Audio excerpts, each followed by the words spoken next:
We're rolling? Hi, Mickey. Hey, Bob. How you doing? I'm doing fine. Are you in our spacious Manhattan studio, the Blogging Head studio there? Yes, it's got a spectacular view. I didn't realize it was in such a prestigious building. I didn't either until you told me on this phone call shortly before we started taping. It's in the prestigious Starrett-Lehigh building, famous for its giant cockroaches. Well, that's not its only... Well, go ahead. One's probably crawling into my bag even as we speak. Well, you'll take care of that soon enough. But, that's not the only source of its connection to prestige.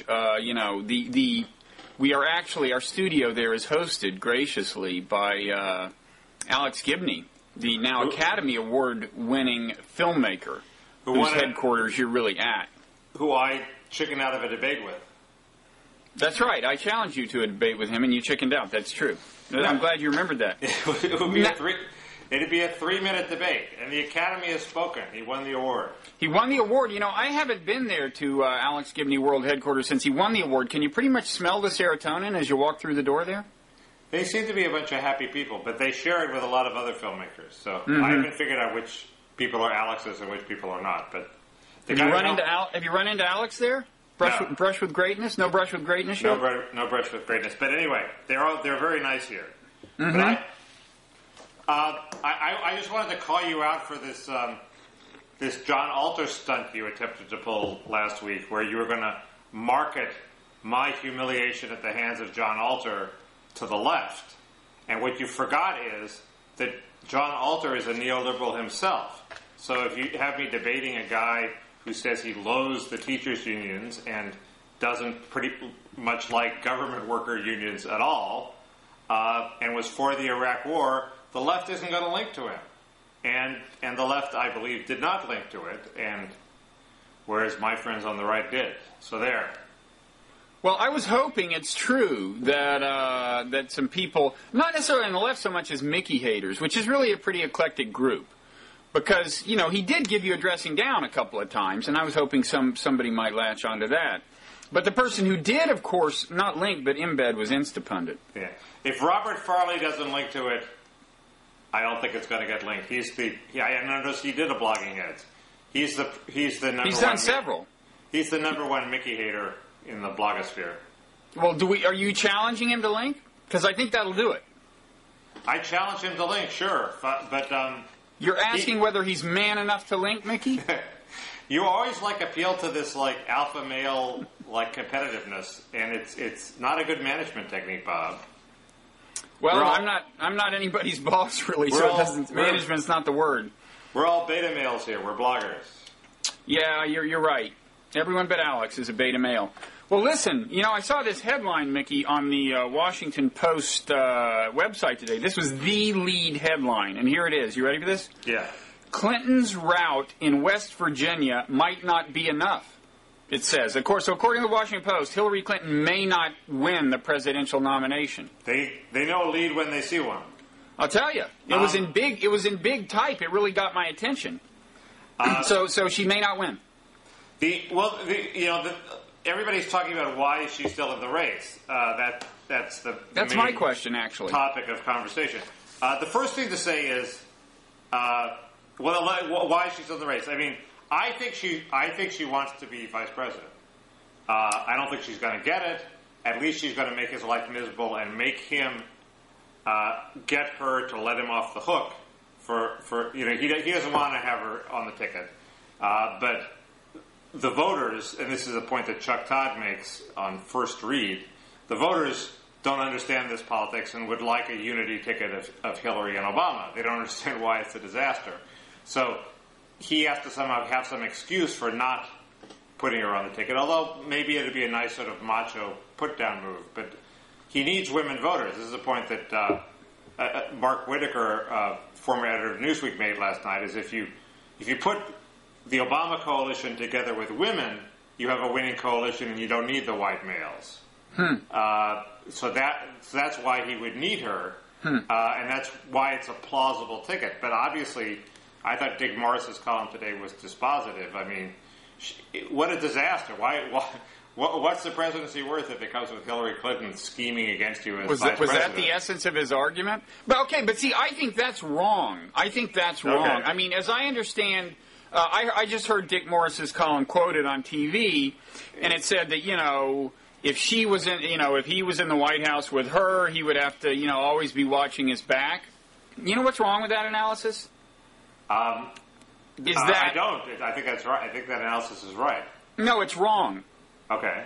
Because it's true that if she wants to be president and she's on the vice presidential ticket, she has an interest in him doing badly in the election itself. I think that's when he needs to watch his back, is during the campaign. But if he wins the election, it's in her interest for him to succeed. Because look, if he has a bad first term, there's no way that she, as vice president, is going to challenge a sitting president, right, for the nomination. So she's not going to run 4 years later. I think that happened on West Wing. Well, it doesn't happen in real life. Once she's in the White House with him, her next shot is 8 years later, and the best circumstance for that shot is for him to have succeeded and her to be heir apparent. There are ways for her to make his life miserable short of making him fail. But why would she want to make his life miserable, Mickey?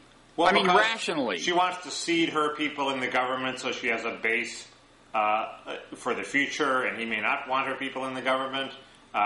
She may want to take charge of health care reform. She's pretty much the last person you want in charge of health care reform, I think. There are all sorts of ways that she has. Plus, she has a husband who is not invested in her succeeding in 2012, who has his own ambivalent feelings probably about her succeeding, and who has a tendency to mouth off and is a former president. So you don't just get Hillary, you get Bill running around. Morris's other point was that she brings in a whole bunch of Clinton scandal baggage that makes it not a change election, but makes it a reversion to the Clinton era election, and that's bad for him. I thought Dick Morris is always wrong, and he's always convincing, but I think this column was the rare Dick Morris column that was right. Well, I mean, my question is whether Bill would want her to be vice president. You seem to think he wouldn't want her to be president. I think he would like that idea, because then he would have real power. I mean, he clearly has real influence over here. Just look at the way he has insinuated himself in the campaign and gained influence there. If she's president, he has influence. If she's vice president, it's kind of humiliating to go from president to, like, first husband of the vice president. I mean, and really, for that matter, Hillary, too, it's got to seem like a step down from first lady, if you ask me, because from where both Clintons stood, when they were in the White House, the vice president and his wife were, like, low class, Well, that makes him more dangerous if he's going to be humiliated in a loose cannon. Who knows what he'll say? That just reinforces the point. Well, okay, but this brings us back to the question of whether the vice presidency is really what she's after, or at least what he would be after here. Because, although I've got to say, it's the least implausible explanation. I mean, the most plausible explanation is she's enjoying the attention of the campaign. She's a rock star. She's on a roll. Why does she want to wake up tomorrow and have that not going on? Well, here's why I think it's going to end in 3 weeks anyway. Keep going for 3 weeks and then end it. Here's my answer to that, which I don't feel as sure of when I first articulated it on Blogging Heads, but I still think there's something to it, which is that, if she wants to be president, her great hope is that Obama loses in the general. Now, if that happens, she has a significant problem in trying to get the nomination, which is that a lot of people are going to blame her if he loses in the general for having stayed in and complicated his life. I know there's a revisionist view that actually it's helped him. I think, A, on balance, that's wrong. B, a lot of people don't believe it. A lot of people will blame her if he loses the general election, especially loses it because the kinds of the way she caricatured him kind of sticks, as this Chablis-sipping elite. So it seems to me the longer she stays in, the more people will blame her for his losing, especially if she leads to him ending the primary season on kind of a sour note. Like if he doesn't doesn't win the last week, and even this West Virginia thing, this is like bad publicity for him going into the general. So I think it's in her interest to not be blamed for him losing in the general, and I think the longer she stays in the race, the more likely she is to be blamed. Although this also accounts for why she would want the vice presidency, because that kind of tends to erase, I think. If she runs with him and seems faithful, it kind of erases the damage she did in people's minds. That's a pretty good argument, but it doesn't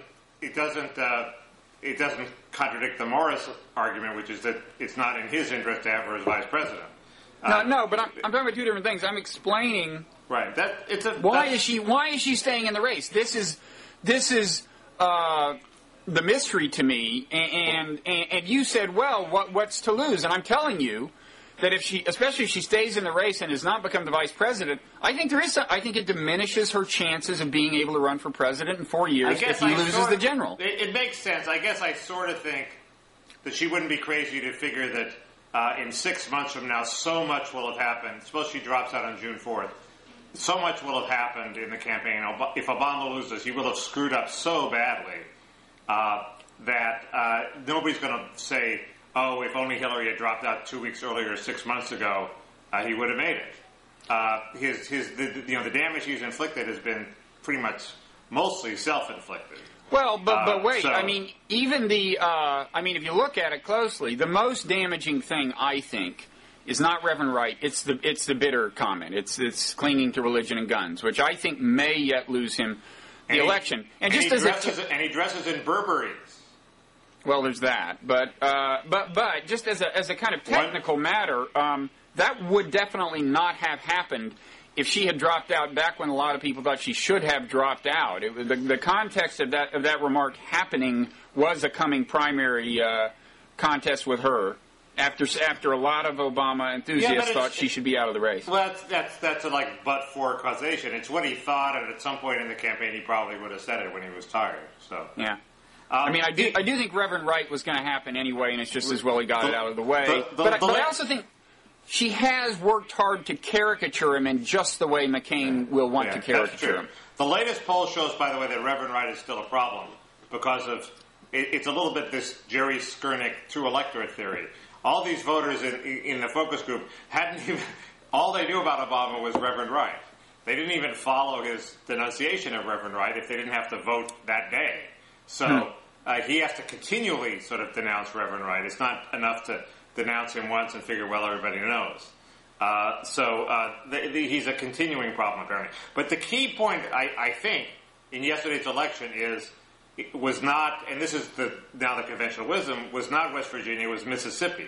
It was that the Republicans lost this congressional seat in a district that Bush carried by 25% during the general election, a hardcore Republican district, and they lost. That means everybody's convinced the Republicans are headed for an epic disaster at the congressional level. And in terms of domestic policy, that's actually more important than who wins the White House, whether a liberal Republican or a Democrat wins the White House. If the Congress has a veto-proof Democratic majority, a whole bunch of legislation is not then possible that wasn't possible before.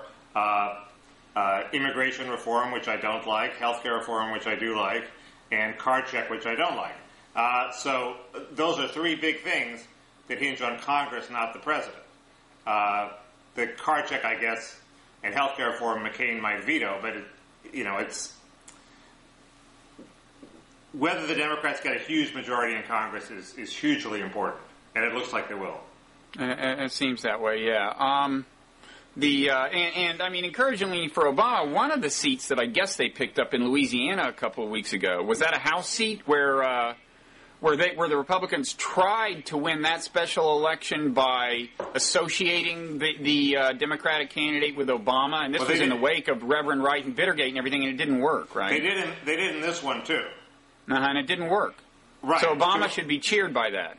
Yes, I agree. Although it's it may be that they're reverse coattails. In other words, people may take it out on Obama and then vote for a Democrat for Congress. I suspect McCain, if he wins, will have reverse coattails. In other words, the more people vote for McCain, the more they'll turn around and feel guilty about it and vote for the Democrat for Congress.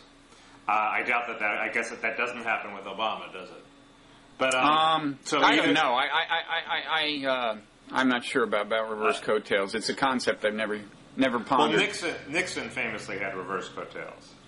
And I think a couple of other people have had. Anyway, well, I mean, it's happened statistically that the president's fate is not correlated with congressional candidates, but whether there's a causal relationship seems to me is another matter. I mean, the Republicans seem completely depleted. The only thing that can restore Republicanism is the Democrats being in power and doing stupid things and reminding the voters of why they don't like Democrats, and possibly reminding you of that, Mickey. I don't need reminding, Bob. No, you don't. You don't. I can cannily anticipate the mistakes they're going to make, like card check. Yep, you're against that. I'm against that. There's one explanation for Hillary's persistence. I'm kind of skeptical of people say it's because she wants to get enough in donations to make up for the. I doubt that.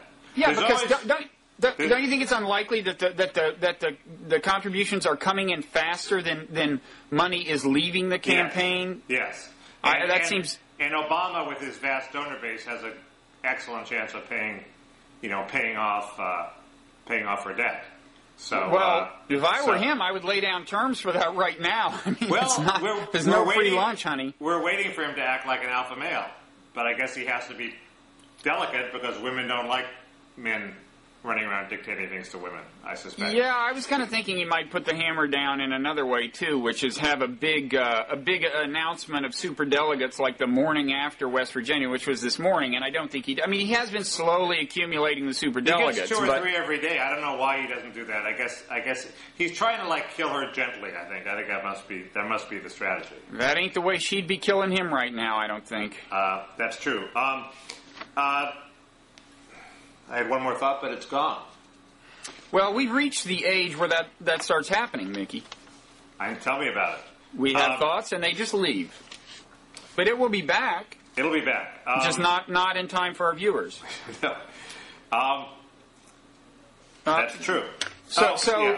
Other things are happening in the world, unless you want to talk more about presidential politics, do you? No, let's talk about what's happening in the world. But we have an exciting immigration topic coming up, too. Yeah, I'm gonna. Should we do that right away, or let's talk about the world. You want to? I know you're uncomfortable talking about domestic policy, so let's. Oh, I know. The other possible theory is the Ellen Ladowski. She's having a mental breakdown theory that she's living in a dream world. Our official Blogging Heads psychoanalyst, Ellen Ladowski. Yeah. So keep that in the back of your mind that she maybe isn't subject to the most rational worldview, and I find that hard to believe, but it's always possible. I have the opposite view of her. I just envision inside of her this robotic-like efficiency of cognition. Just total calculating machine. You think I'm wrong? Well, yeah. Why would she have said that Bosnia thing if she was such a great calculator? It was. Wait, well, did I miss a mistake? What did she say about? She said that that's the airport. She'd been to Bosnia under sniper fire when she knew that A, the cameras were rolling on her, and B, that there were hundreds of people on the trip who presumably knew the truth.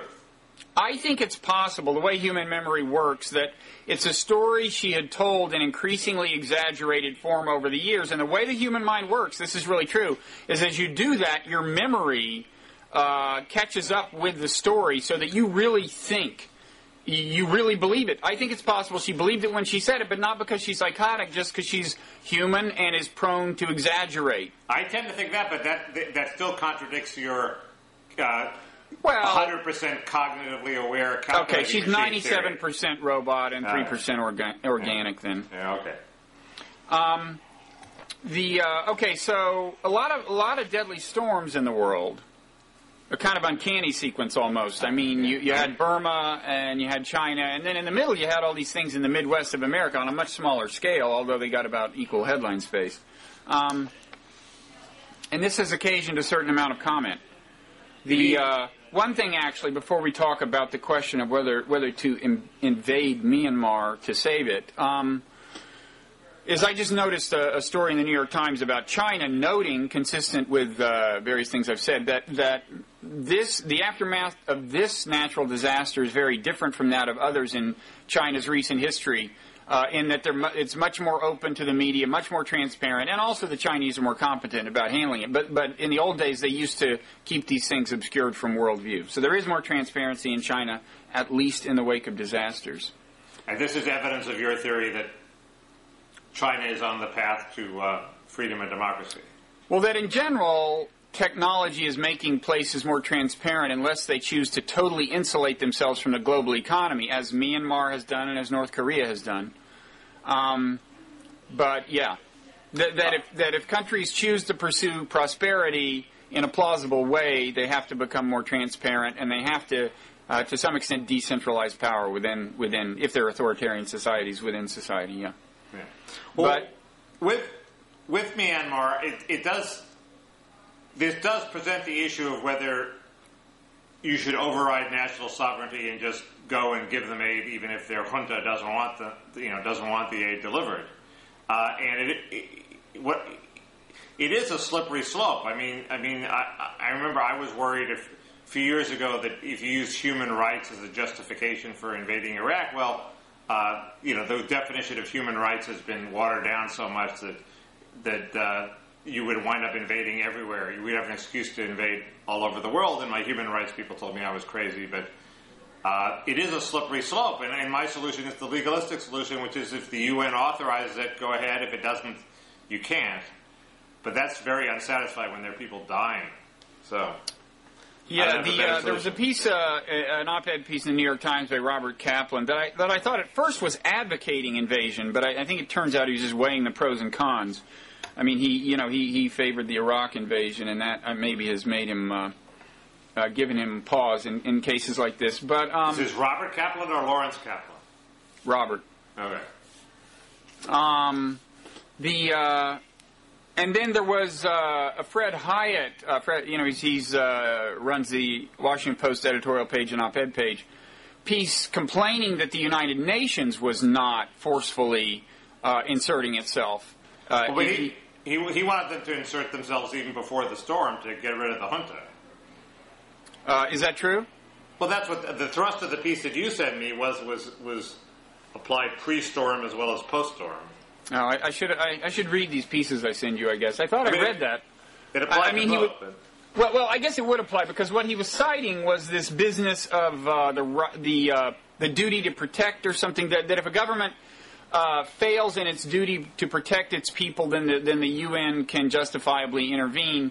That's something that was passed by the General Assembly, which I think means it actually doesn't have any actual force in terms of the legal powers of the United Nations. General Assembly is kind of a debating society.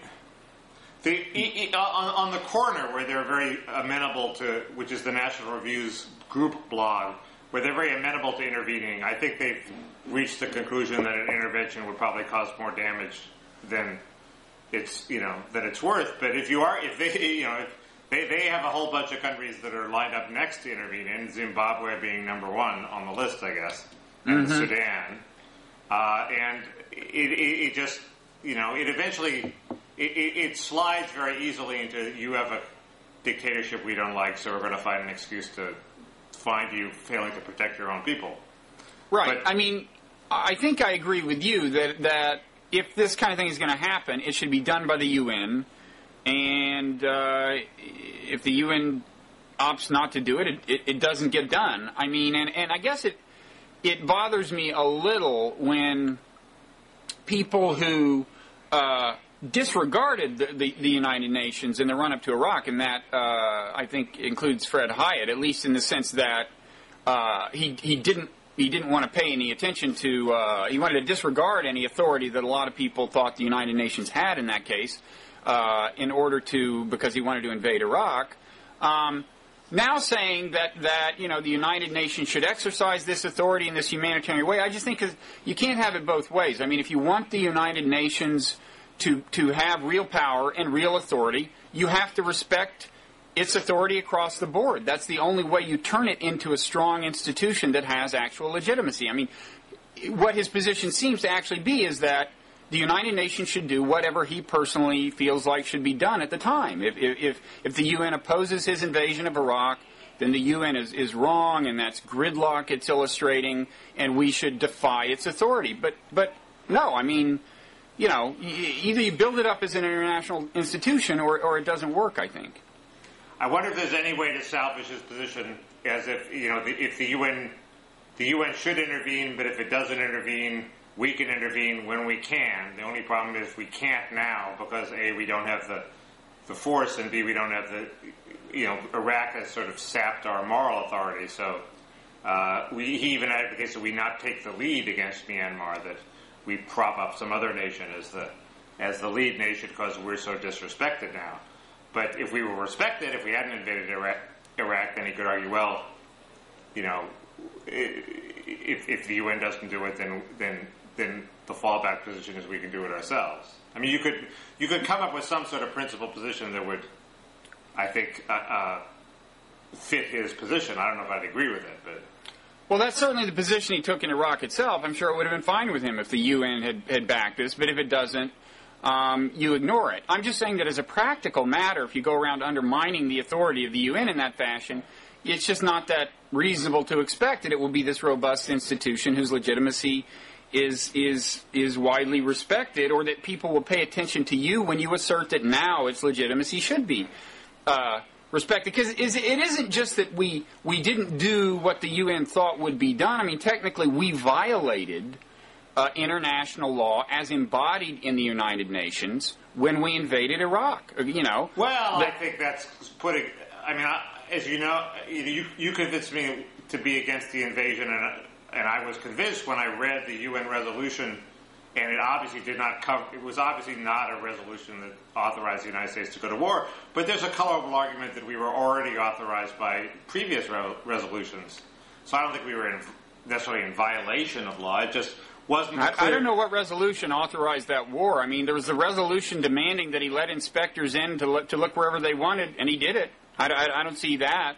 I thought he was in violation of a whole bunch of his probation from the Kuwait War, but well, that was sort of the argument that Bill Clinton made. That, you know, he said we didn't have to go to the UN; it was already authorized. So. Well, I mean, you know, I would have to do more research than I've done to have the entire legal argument. But there's one other thing, which is that, you know, what would happen now if we tried to get the UN to kind of sponsor some kind of humanitarian intervention in Burma? Well, probably China would veto it. Now, I personally would be happy if the UN were a little less hamstrung by the single-nation veto. But again, I'm pretty sure that Fred Hyatt and the Washington Post editorial page are not in favor of getting rid of the single-nation veto, because they want the United States to be able to veto anything it doesn't like. And why doesn't the League of Democracies solve this problem? Oh, that's the one thing that would be viewed as less legitimate by China than the UN doing it. I mean, the League of Democracies would not include China. No, the whole point is to exclude China. So right, Russia presumably would still be in it, right? So no, well, I'm not sure Russia would be in it. That would be a close call. A lot of nations would be close calls. Burma certainly wouldn't be in it, and so it would be viewed as being as illegitimate and as hostile as if just the United States invaded or a coalition of Western powers invaded. It doesn't get you anything new there, because a League of Democracies in situations like this would be viewed as just the U.S. and its friends deciding to invade. Well, if you want to do that, do it, but that institution would have no more respect in a non-Western world than an ad hoc invasion. It'd be better than that. It'd have all sorts of people like France and a bunch of Latin American countries that aren't particularly friends of the United States.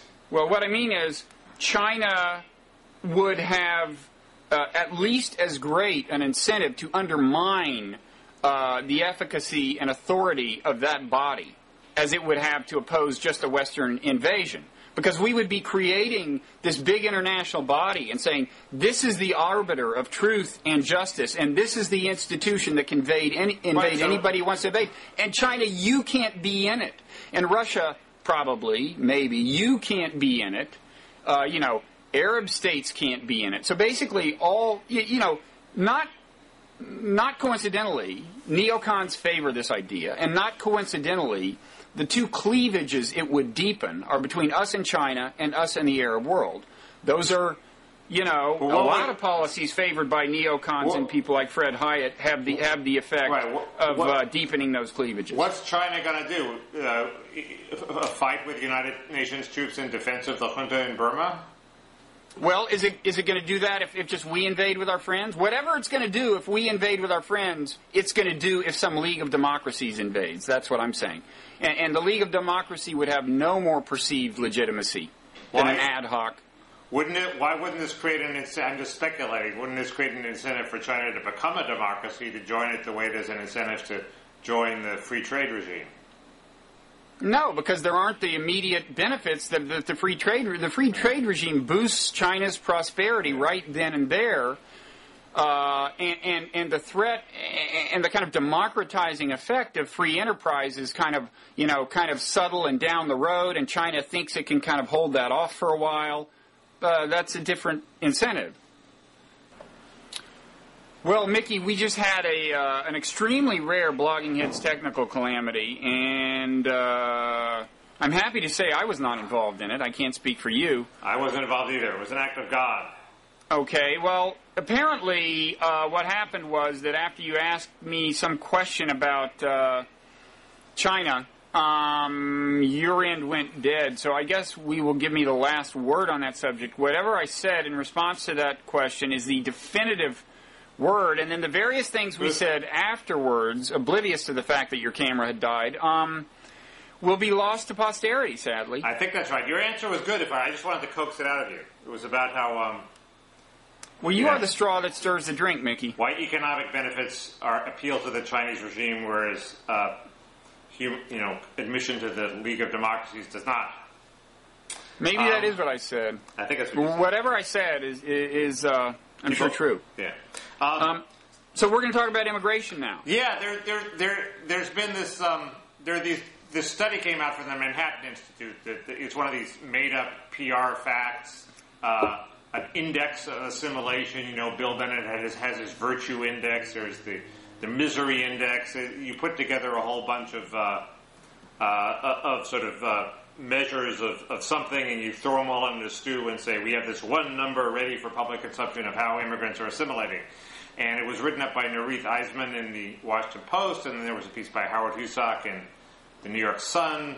There's a sort of dispute going on about this. And then noted blogger Dan Dresner cited it and said, let's see what Mickey Kaus has to say about this, as if this would more or less demolish your... Right, as what's Mickey Kaus and Lou Dobbs going to complain about now, and I'm happy that he gives me billing with Lou Dobbs, wildly exaggerating my influence. But, I hope somewhat exaggerating your crude xenophobia, but maybe not. I'll let you... But anyway, As written up by Nerith, it emphasized the fact that the rate of assimilation, according to this index, was growing more rapidly than before. But if you looked at it closely, it's because, and she said that it's in her piece, it starts out at a lower benefit, at a lower level than ever before. So okay, wait a second. Run that by me again. In other words, the index of assimilation of all the immigrants in the country was, say, like 32 or something. Mm-hmm. And it had risen faster over the last 10 years than the index. I see. And that's because the new immigrants are sort of more, don't speak English. They start off in a less assimilated position than previous immigrants. Okay. So they rise to the level of, they rise faster, but that's because they started off way behind. The basic problem, the first basic problem is that assimilation is an issue that right-wingers worry about. It's not why I oppose amnesty or greater, unlimited immigration. I oppose it not because I don't think people will assimilate per se. I oppose it for two reasons. One, it drives down low wages at the bottom end of the spectrum for unskilled Americans. That happens whether or not the immigrants assimilate or not. And two, well, I'm not sure about that because assimilation tends to lead to higher paying economic opportunities, doesn't it? Well, yes, but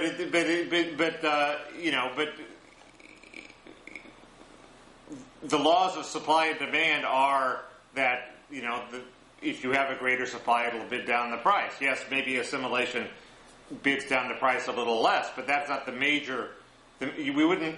People like me wouldn't say, hey, if all immigrants became instantly assimilated at the border, we would not say, hey, then we can have an unlimited number of immigrants. They still have an effect. No, but the more rapidly they move, like out of construction and into, retail clerk, law school, whatever, the less powerful your concerns. Retail clerk is an unskilled wage, so that wouldn't help.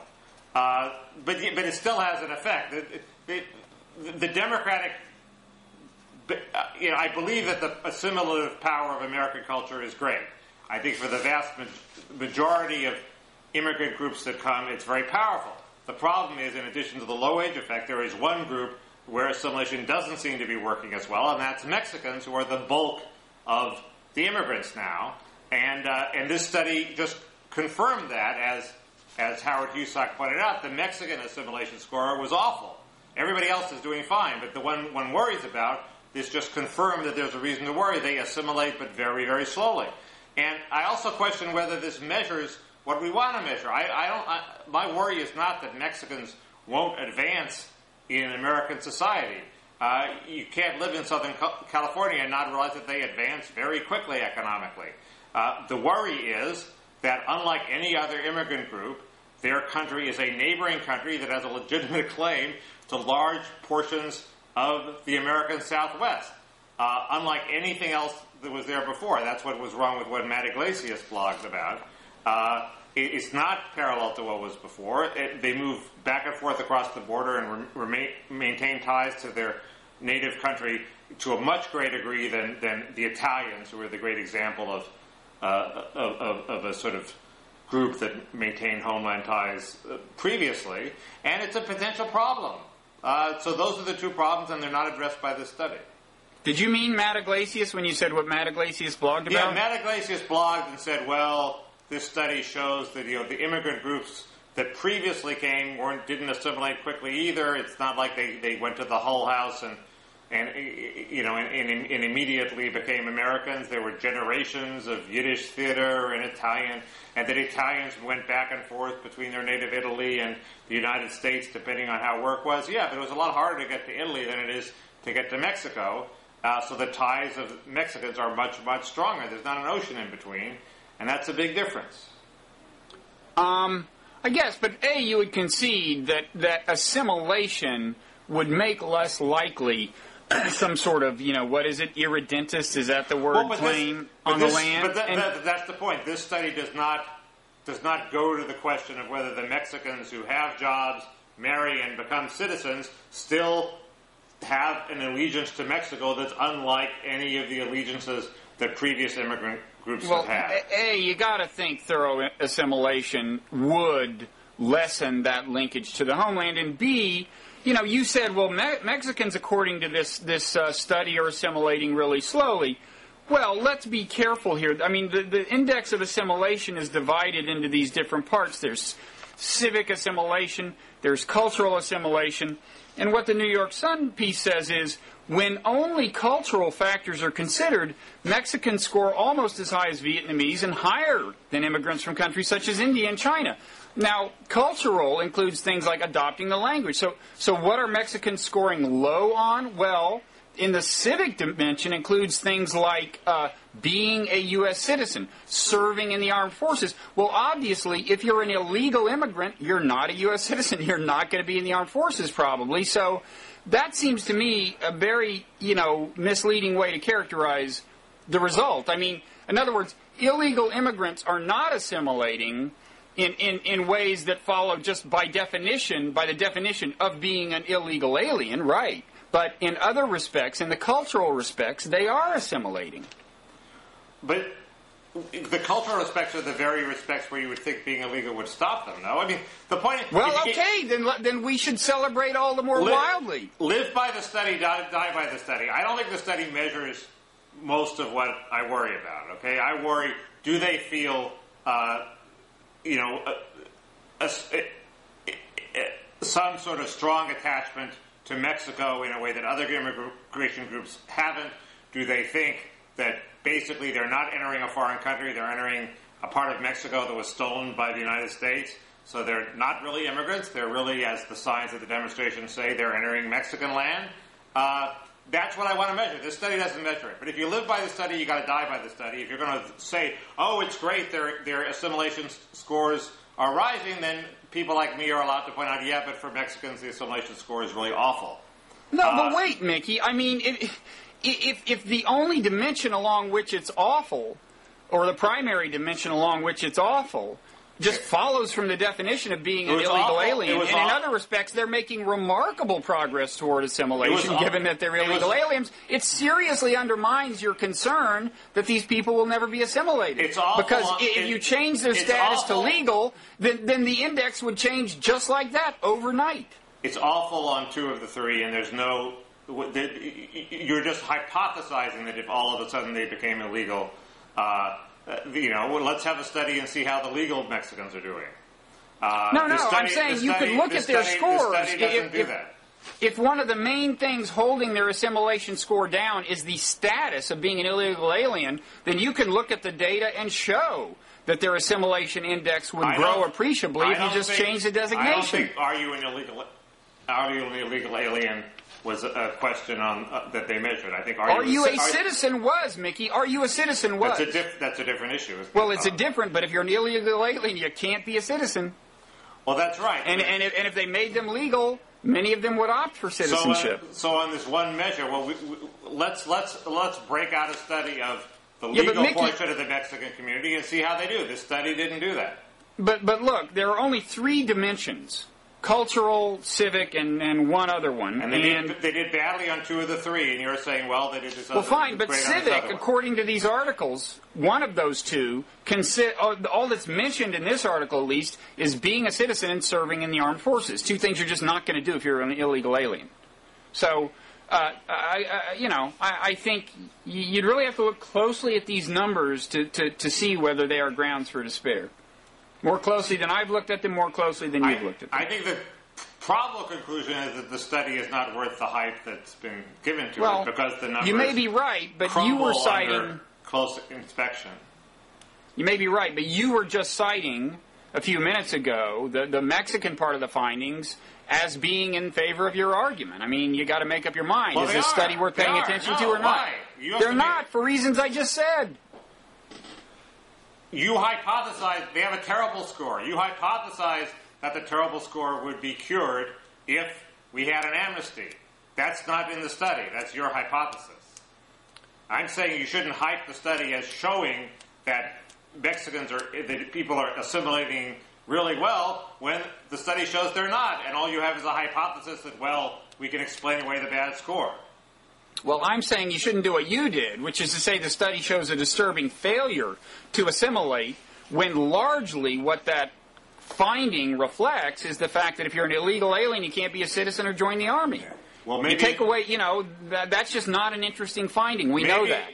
Well, maybe it needs further study because it's not an interesting we agree study. On that.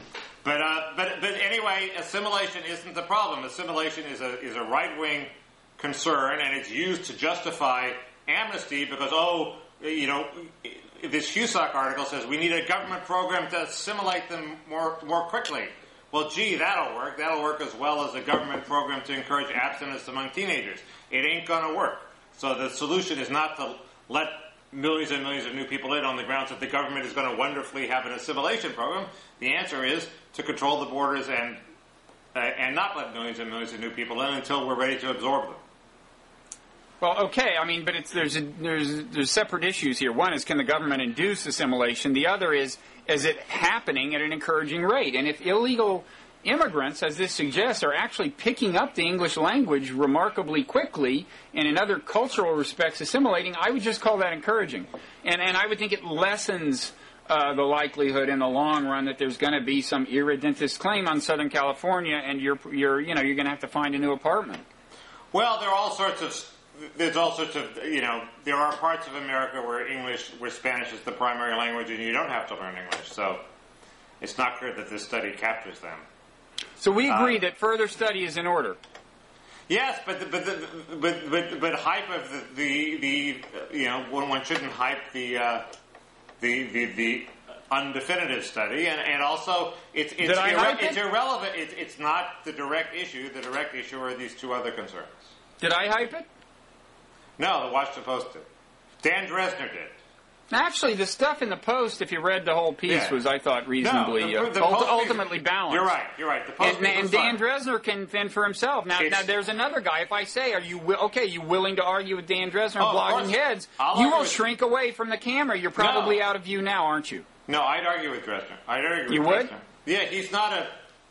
He's not what? You're going to come up with a synonym for Ezra Klein here? He's not an arrogant whippersnapper like Ezra Klein. Yeah. Ezra Klein has this secret email club. Are you on it, Bob? I am not on any of the cool things. I didn't get invited to the parties that you went to in New York this weekend, Mickey. And the Samantha Power one, that must really Samantha hurt. Power, if she invited a Robert Wright, it would be the one who was president of NBC. How was that party? Did you hobnob with her? You deserve to be invited to that party, not me. What can I say? It was a nice party. It was the spectacular UN. The problem was that the microphone kept cutting out. You think we have technical problems. They had worse technical problems. And she finally had to say, this is not a metaphor for the United Nations. The fact that they can't even get a microphone that works. Did you hobnob with her? I did not hob. She was Maude. She's sort of a superstar. I didn't even say hi to her. Yeah. But anyway, she probably deserves to be a superstar. But nothing does it better than getting fired from a political campaign. Well, she's going to be back, So. Will she? Yeah, nobody thinks she's out of the Obama administration. She just had to quit the campaign. Does that go for Robert Malley, too? He just got fired. I assume so, yes. Okay. But I think he's a bigger problem than... Her problem was just she said something nasty about Hillary. His problem was he said something that... Nice about Hamas. Troubled a huge... Better to call... The smart thing is to call Hamas monsters and Hillary nice, not the other way around. No, actually, he didn't say anything nice about Hamas. I think he was caught communicating with him. It was like the Andrew Young thing, kind of. Yeah. And actually, it's interesting, because Andrew Young was fired for communicating with the PLO, which later became the standard policy of all administrations, but there you go. And arguably, had a you might get an argument. Arguably, had a moderating effect on the PLO. Yeah. Well, somebody has to go over the wall to see if the machine guns are working. So, well, I think that was Robert Malley. Apparently. Anyway, I'm sorry, but you're not in the Klein Club. You're not invited to the parties. But you're big on blogging heads. So, I'm a big fish in a small pond. I'm the head blogging head. That's right. So you can pretend that amounts to something. And hey, I just did a dialogue with the likes of Gary Hart, and I'll tell you, a lot more Americans have heard of Gary Hart than have heard of you, buddy. Did you ask him about McCain? Because he's had all sorts of weird things to say about McCain. I didn't succeed in getting... This will be broadcast later, by the way. I did not succeed in getting him to say anything weird about McCain. He was a groomsman at McCain's wedding, so I thought, But he said some not totally favorable things about McCain, but I didn't dredge any dark secrets out of him. No, dark secrets. He's quoted in the press today saying as McCain is refighting the Vietnam War. He said that in the press today? Yeah, I just read that today. Well, I probably warmed him up. I did this last night. He probably got off of the dialogue and called up the New York Times or something. I'm probably. I should get credit for that. Yeah. Anyway, I do have a prediction, a party prediction. Mm-hmm. More McCain sex scandals. Really? That's what I think. What's the evidence? There's no evidence. It's a prediction. Well, some predictions are based on evidence, Mickey. It's a hunch. Well, maybe I'm not going to tell you my evidence. Come on. Maybe tell us. Do you have? It's just a provocative prediction. Maybe my evidence is incredibly weak. Maybe it was somebody. Well, is it something more than a premonition? I mean, is there some evidentiary basis? It's more than a premonition, but less than the evidence of the Edwards love child.